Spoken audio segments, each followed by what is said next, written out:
comment on the drones? The government knows what is happening. Our military knows where they took off from, where it went. In terms of your mass deportation plans, they'll take them back. And if they don't, they'll be met very harshly economically. Do you want RFK Jr. to revoke any vaccine? And you take a look at autism today versus 25 years ago, it's not even believable.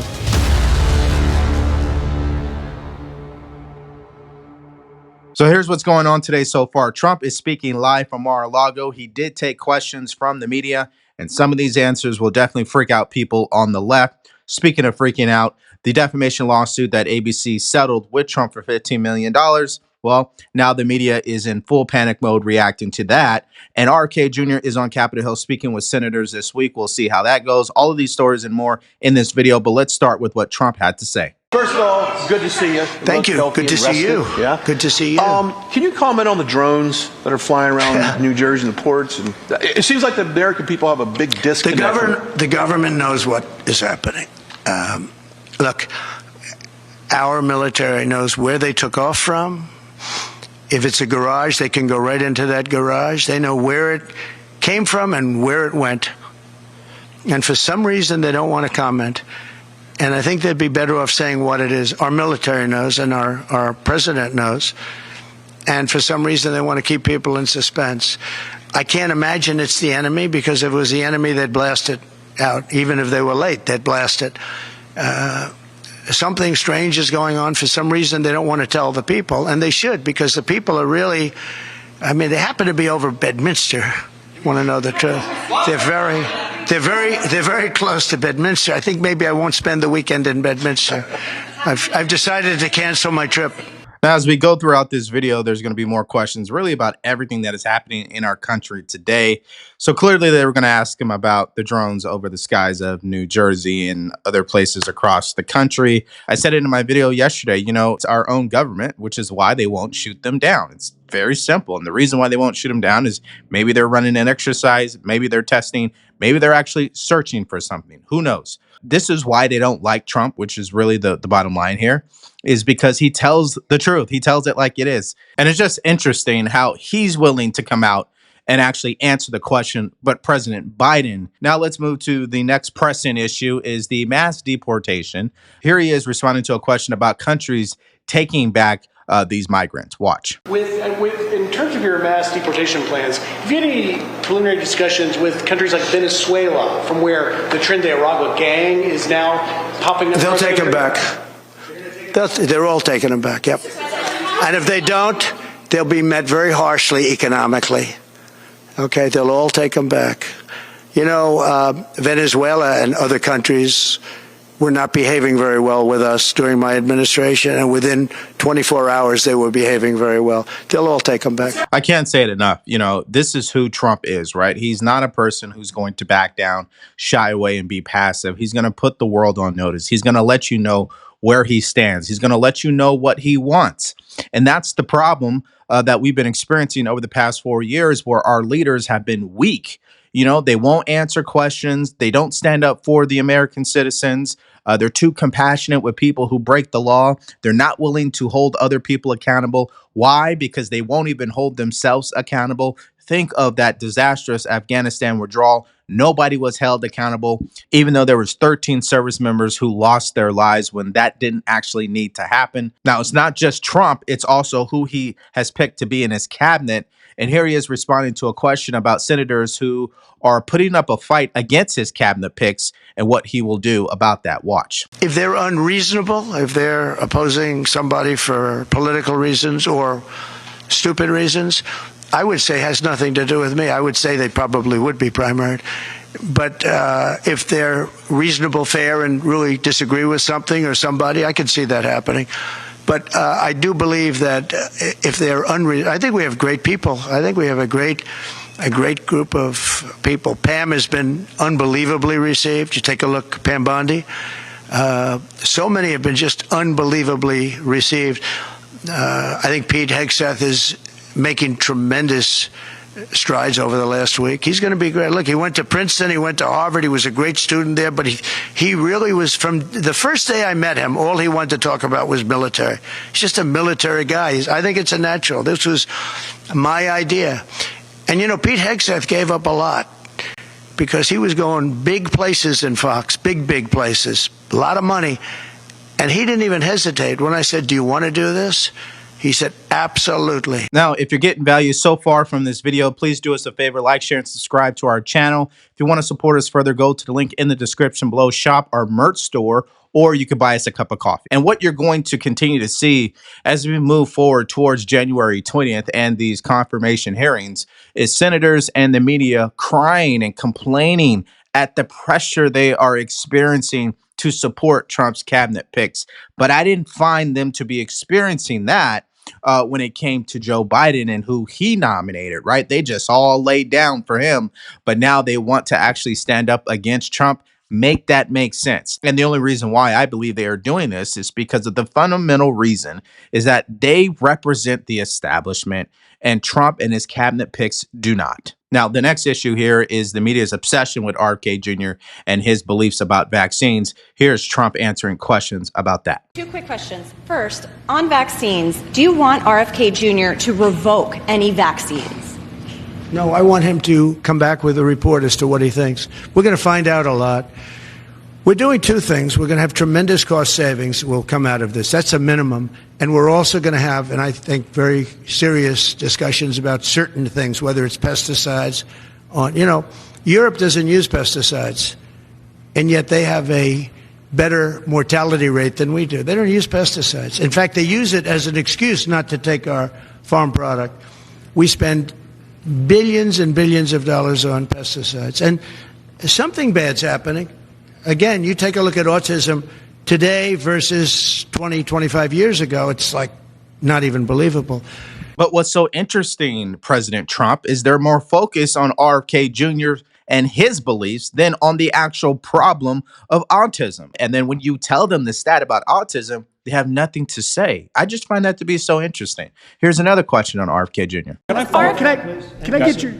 follow up on Robert Kennedy? He's on the Hill today. He's meeting with senators. What do you say to people who are worried that his views on vaccines will translate into policies that will make their kids less safe? No, I think he's going to be much less radical than you would think. I think he's got a very open mind, or I wouldn't have put him there. He's going to be very much less radical. But there are problems. I mean, we don't do as well as a lot of other nations, and those nations use nothing. And we're going to find out what those problems are. Thanks, President Trump. What about the polio vaccine? Well, I'm a big believer in it, and I think everything should be looked at, but I'm a big believer in the polio vaccine, the Salk vaccine. Do you think schools should mandate vaccines? Do you think schools should mandate vaccines? I don't like mandates. I'm not a big mandate person. So, I was against mandates. Mostly Democrat governors did the mandates, and they did a very poor thing. It was, in retrospect, they made a big mistake having to do with the education of children. They lost like a year or 2 years of their lives. The mandate was a bad thing. I was against the mandate. All right. So that entire press conference was about an hour, 10 minutes or so. He did answer more questions. We just picked out the ones that we felt were relevant for today's news. And it takes us to this next story about the defamation lawsuit that ABC News did settle with Trump for $16 million to be accurate. $1 million is coming from George Stephanopoulos to Trump's attorneys for their legal fees. And then the $15 million goes to Trump's future museum. Now, here is CNN spinning this entire story in the most delusional way.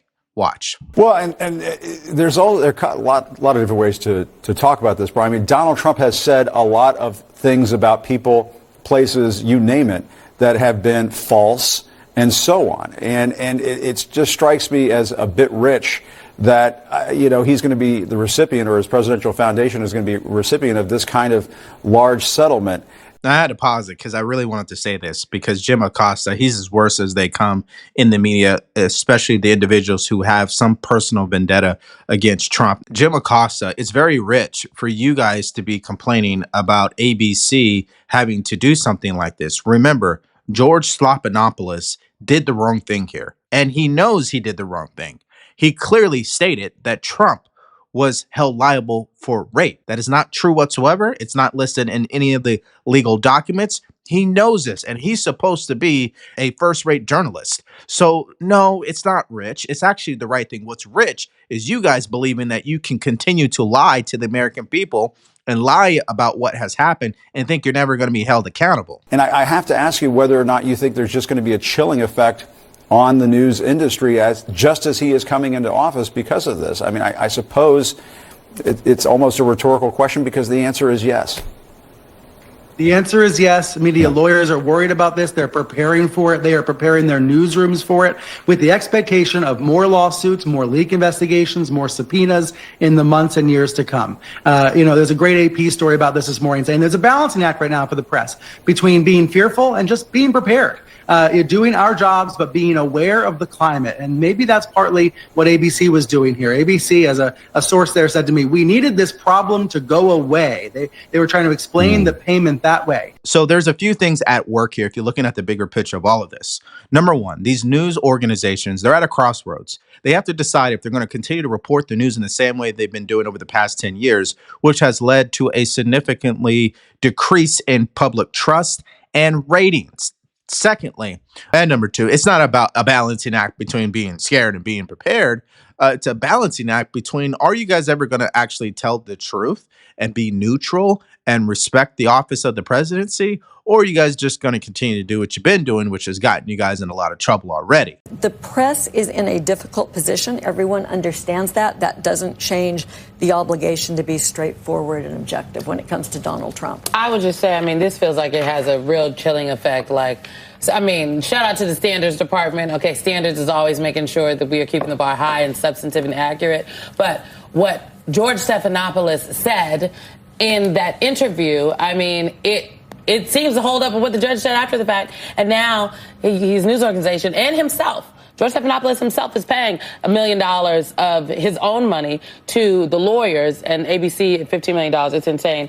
I don't believe it to be insane. I think it makes a lot of sense. I think somewhere along the line, these media companies need to be held liable sooner or later. Some of the things that they're saying makes you wonder, are they breaking the law or not? Now, I truly believe at the heart of this matter is that they're just scared because they know that they're guilty. They know they've done some wrong things. They've crossed the line quite a few times when it came to Trump and covering him.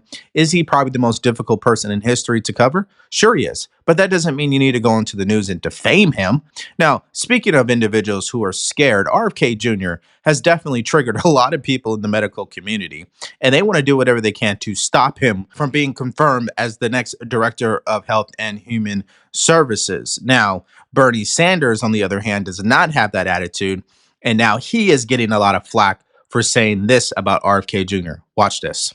RFK Jr. is going to be on Capitol Hill this week. He's talked about food safety. I know that's something that you have said you are interested in. He's also a vaccine skeptic. Senator, where are you on RFK Jr. and his potential confirmation? Well, I think I look forward to sitting down and talking with him. Obviously, vaccines, whether it's polio or COVID, have saved millions and millions of lives, and I strongly support vaccines. On the other hand, what I will tell you, and we had a hearing on this recently, is the food industry, through their processed foods, are helping to cause obesity in this country, cause diabetes in these countries. We have epidemics in our country in terms of diabetes and obesity. And I think we got to tell the food industry, stop making our kids overweight and causing all kinds of health problems. Are you open to voting yes on RFK Jr., Senator? The process, there is a process. I'm going to sit down. I'll talk to him. We're going to have a hearing on it. And it's premature to say how I will vote, or I think how anybody should vote unless you hear from the nominees. All right. So not ruling it out. He obviously didn't rule it out because he knows RFK Jr. is a true believer. That's the thing that makes RFK Jr. special and dangerous at the same time as it pertains to the establishment. They know RFK Jr. is not playing any games. He's not going to sell out because everybody knows that the food industry, Big Pharma, they have been selling out America's health for profits. Okay, that's what it's always been about up to this point. And finally, we have a chance to do something about it. And that's why they're very frightened of RFK Jr. And when they get wind of Bernie Sanders agreeing with RFK Jr., then they're really going to lose their mind, of course. And this is exactly what Jon Stewart and Bernie Sanders was discussing in this clip. How do you walk that tightrope? Because What I find is there is a gag reflex from, and I think both parties have it, a gag reflex on Robert Kennedy says, ultra processed foods are killing Americans. And I'm like, yeah, that's right. God awful. That's got to change. But if you were to say that, boy, are you just dogpiled. How can you agree with Robert Kennedy Jr. on anything? He's this and that. And Elon Musk says we've got waste and inefficiency in the government. And we're like, yeah, we've been yelling about that for years. And as soon as you do that, how dare you? It's really interesting. John, that is exactly what the challenge is. I'm holding a hearing as of today and for the next month. I am chairman of the Health Education Labor Committee. You know what I'm holding a hearing on tomorrow? To demand to know why the commissioner of the FDA has not, in fact, at least gone forward with strong labels to warn the American people about the nature of the food that they are eating, which is leading to obesity, which is leading to diabetes. We have been absolutely irresponsible. Kennedy is right on that issue. Your point is that he wants to take fluoride out of water. That's a disaster to my mind, plus many of the other crazy things he says. So you're saying, how do you walk that line? Well, that's exactly what we are trying to figure out right now. Okay, well, the only way to walk that line is to exercise common sense, right? Let's understand, why is America allowing certain ingredients in food that other countries don't allow? Why are they giving us vaccines that other countries don't give their citizens? Why is it that other countries don't have fluoride in the water? Is there something wrong with the water in our country to begin with that requires fluoride? I mean, we can go on and on and on. And I think someone who truly wants to put America's health first would actually ask these questions and then create policies based on those answers. And that's obviously what has not happened because, again, it's about the money. And it's also about what I'm going to start calling it RFK derangement syndrome. They are so turned off by RFK, they won't even entertain something that would truly help the children of our country. And to see an example of that, watch this. Your thoughts this morning, seeing RFK Jr. up on the Hill today? Well, my big concern, Jim, is his staunch attacks on vaccines. And I've been dealing with this now for a couple of decades because I'm not only a vaccine scientist and a pediatrician, but I also have a daughter with my youngest daughter, Rachel, has autism and intellectual disabilities. And years ago, I wrote a book called Vaccines Did Not Cause Rachel's Autism to counter all of the false information. And that's my concern, that with his being so aggressive against vaccines, this will cause major problems for the public health of our nation's children. Okay, doctor. Well, here would be my response to you. Number one, why is it that none of these vaccine companies could be sued for vaccine injuries? Number two, why are we giving our children over 72 vaccines in a 2-year period, but no other country is doing that? Number three, why is there a rise when it comes to mothers and fathers reporting the difference in their children after giving them this amount of vaccines? And why is it that when we were children, we never received this amount of vaccines ever? So make it make sense. The hard, cold truth about our medical community in America, it's about money. Why are they continuing to promote more vaccines? Because it makes more money. Why is it that they always push women to get C-sections instead of doing a natural birth? It's about money. We live in a capitalist country. Everything is about making money. America is a business. Let's not be naive here, people. And here's RFK Jr. saying just that and bringing up the fundamental point about science. You should question the experts. Watch. This phrase, trust the experts, it's not a thing. It certainly is not a feature of democracy. It's not a feature of science. In science, you don't trust the experts. Never. No, I've had over 500 cases. And in each one of them, there was scientific controversy, and there was experts on both sides. When I sued Monsanto, Monsanto came in with experts from Stanford, Harvard, and Yale. My wife, who's an actor, came to court that day, on the last day of their testimony. She watched these people, and then afterwards, and they're so convincing. She walked out and she said, "Why are you even troubling this poor company?" To me. And I would like, wait till tomorrow. The next day, we had our experts from Harvard, Stanford, and Yale. And the jury gave us $2.2 billion. They had heard both of them, and they had to decide which expert is lying. And experts have their own prejudice, they have their own biases, and their own ambitions, et cetera. And so it's not, trusting the experts is not a feature of science. It's not a feature of democracy. It's a feature of religion and totalitarianism. But it's not something we do. That's why I have immense respect for Robert F. Kennedy Jr. And other people, including you, for watching this channel, because the very fundamental reason why I do this is because I am a person who absolutely questions everything. I don't even believe everything Trump even says. I am a firm believer in thinking for yourself. You do your research, you come to your conclusions. And that's the type of spirit and mindset we need in America. We need our children to start thinking this way, and we need our government to do the same thing and stop selling everybody out for money. So this brings me to a question I want you to answer in the comments section below. Out of all of the cabinet picks that Trump has nominated, if you could only make sure that one of these nominations would be approved, who would you go with? Based on the next 4 years, would it be RFK Jr.? Would it be Tulsi Gabbard? Would it be Kash Patel? Pete Hegseth? Who would be your go-to person? Now, I would love for Kash Patel to hold these government gangsters accountable. I would love for Pete Hegseth to get the wokeness out of the military.